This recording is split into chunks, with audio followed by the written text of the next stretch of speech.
Hola,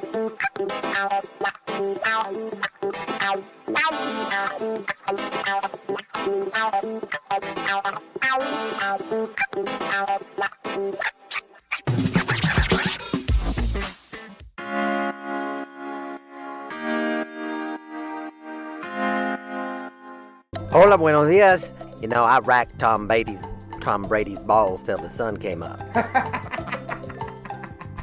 I'd rack balls until the sun came up. Oh, is that what Lindsey Graham meant? Oh, yeah. I see. I make sure they were properly inflated. Chris, can you explain what we just did here at the Stephanie Miller Show during the commercial break? We pumped up a neck cone for Jamie. No, yes, for Jamie, right, because she's biting her tail as a hot spot, something, I don't know. And so, right, Chris, you finally used his muscle for something good. We used my bike pump to pump up.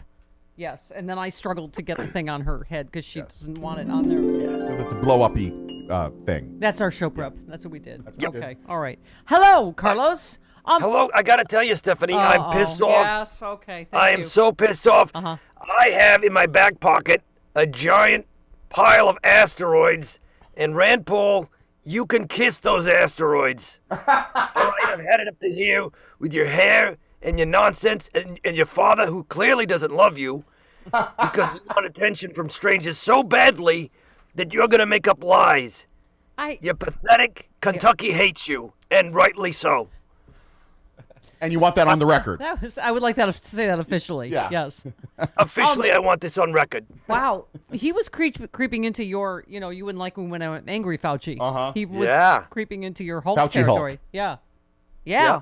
Well, and after this, Rand Paul followed up his clash with Fauci by telling Sean Hannity he's writing to the Justice Department asking for a criminal referral. This has gotten so absurd that Trump made Dr. Fauci a punching bag. And because this is, as he said, wait, let's hear that again because I can't hear that enough. Where is it? Yes, cut 6. Thank you. Dr. Fauci, go ahead. Senator Paul, you do not know what you are talking about, quite frankly. And I want to say that officially. You do not know what you are talking about. Yes, thank you. You know what I heard?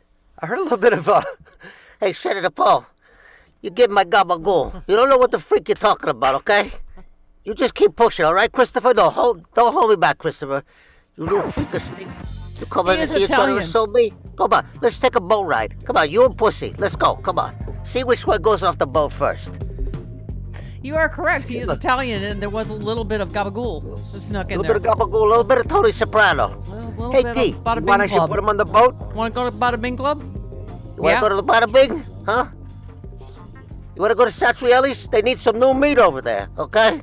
Gabagool. Just picture Fauci going out to get his paper in the morning. Let's sing Rand Paul and Rand Paul's neighbor. Woke up this morning. Got myself a gun. What? Okay. Yeah. What a complete hole Rand Paul is. Seriously. Yeah. I don't get how these guys have wives and families that hang around. How much money do you need? Leave. There's a van. Sanity van, here to pick you up. Sanity van, leaving. Okay. Jump in. Good. God, I just don't. Okay. Like, what's the other douchebag? Peter Ducey. Peter Ducey. Yeah. Oh, my God. That just is a douchebag to Jen Psaki every day. And she's so good. Here she is yesterday. Let me first say that we've been in touch with every network and many, many media outlets about coverage of COVID-19 to make sure people have accurate information, to voice concerns when we have them. And I think you all know we're never shy when we have an issue with a story. So that's really the frame we're looking at here. So we understand also the importance of reaching Fox's audience about the COVID-19 vaccines and their benefits. Yeah, went on to say. Like we are with all of you here today, we of course are in regular contact, and we also make efforts to have officials out on a range of networks to talk about COVID-19. We don't see it as a partisan issue. We don't see vaccines as a political issue. It's an issue about keeping Americans safe. Yep. Carlos, you and I have been talking about anti-vaxxers since whenever, but did you ever think you and I would be in the middle of this worldwide pandemic where anti-vaxxers are literally making us go into yet another wave? And you have kids. We don't know, as they're saying, Dr. Peter Hotez says yesterday, this is coming for kids next. And they can't get vaccinated yet, and probably not till midwinter, right? We have a a neighbor that's an anti-vaxxer, and they got sick. One of them came down with COVID, and you always wish in some sort of fantasy that will change or move the needle for them. No. But I just don't think it will, and that's the scary part. I never imagined, because they have children too. Yeah. Anti-vaxxers have children. It's such a selfish point of view to think that your actions don't have consequences.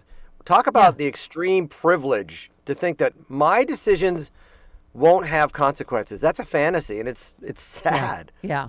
Well, this is why the Chris Lavoie bloodthirsty liberal caucus, the hurry up and die unvaccinated people caucus. That's the problem. Is it just it's not just them. They're affecting all of us. There's, what is it, Travis? It is in Houston.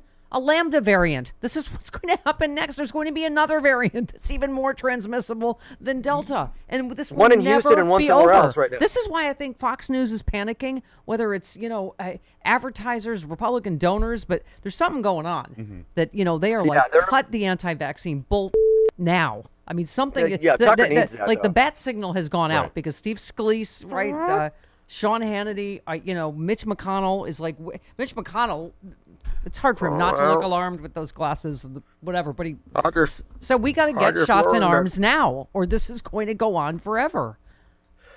I just learned that if people get sick, they won't be able to pick lettuce, and there's going to be a lettuce shortage. So that little fire under me. Right. How about that? We just have these idiots like Marjorie Taylor Greene and a pro-Trump group linked to an infamous doctor who has suggested America is under attack from alien DNA and demon sperm is filing a motion with the FDA to halt vaccinations for COVID. Among other wild assertions in the predictably absurd document, the motion seeking an injunction filed by America's frontline doctors falsely claims the 3 vaccines authorized for emergency use do not actually curb the spread of the deadly virus. Also, that coronavirus is not a public health emergency. America's frontline doctors, remember, founded by a doctor who's now facing charges for helping invade the Capitol. Yeah, they became notorious last year for pushing discredited treatments for COVID. They promoted the work of Dr. Stella Emanuel. That was the demon seed. Right. Yeah. She's a Houston-based conspiracy theorist doctor who believes America's being sickened with demon sperm. That's that lady. Demon sperm lady, doctors suing the FDA.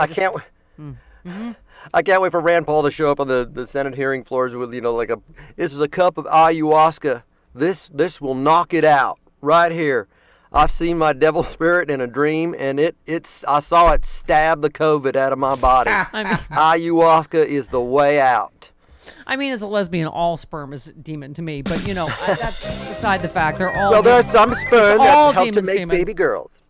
That's true. Aww. My demon sperm did not help make 2 lovely angelic girls. But the problem, Carlos, is whether Mitch McConnell, doesn't even matter what they say, because then immediately, give me 14.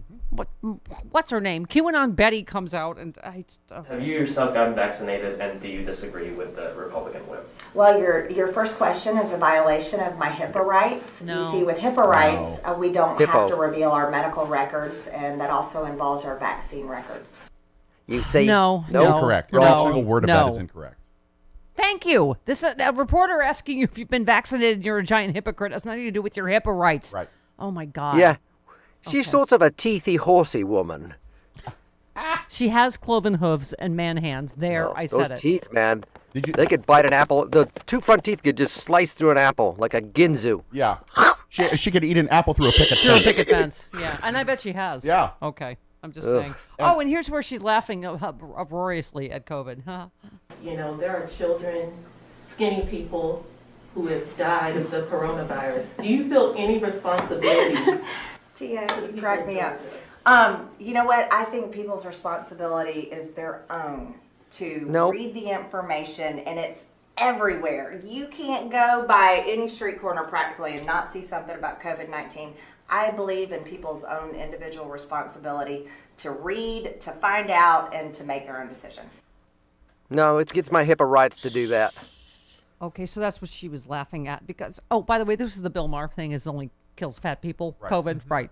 So that's what she was saying. Obviously, there are plenty of kids, healthy people, skinny people, whatever, that have died of, COVID. Oh, by the way, that was another one of my hate letters. Jason says, I've come to notice you've been highly critical of Bill Maher for getting COVID. Bill is vaccinated, so I don't see why this is a big deal. I'm not critical of him for getting COVID. I'm critical of him for minimizing it for so long. Correct. And saying it only is, and fat shaming people and saying it's only fat people, and then he got it. Yep. Okay. Even though you and I are vaccinated, we can still get it and pass it to other people. I'm not exactly sure why this is an outrage. That's not an outrage. My point is that he's been minimizing it for a long time. Correct. And on borderline denial and whatever. Thank Chris for coming back. I had no idea how long I've been a Steph Cast member, maybe 10 years, but I have missed his laugh. Aw. Thank you. Thank you. Chris's laugh may well be back. the cure. Well, I've been back for a little while. Oh, well, we just used the Travis Welcome Back song. It's not like there's I differentiate. He got a welcome back song. I don't differentiate between any of you. It doesn't mention my name. It's like Stephastrano. I'm All right, 13. whatever. Interchangeable. Yeah. Was that our friend Rocky Mountain Mike? Indeed, it was. Of course, it was. I gave him one to run away with, as I tweeted on Charles Pierce's timeline before regarding Jeff Bezos. Ground control to major tax reform. Oh, that's funny. And he loves I suggestions. said, run away with it, Rocky Mike. You go. Yeah, he loves suggestions.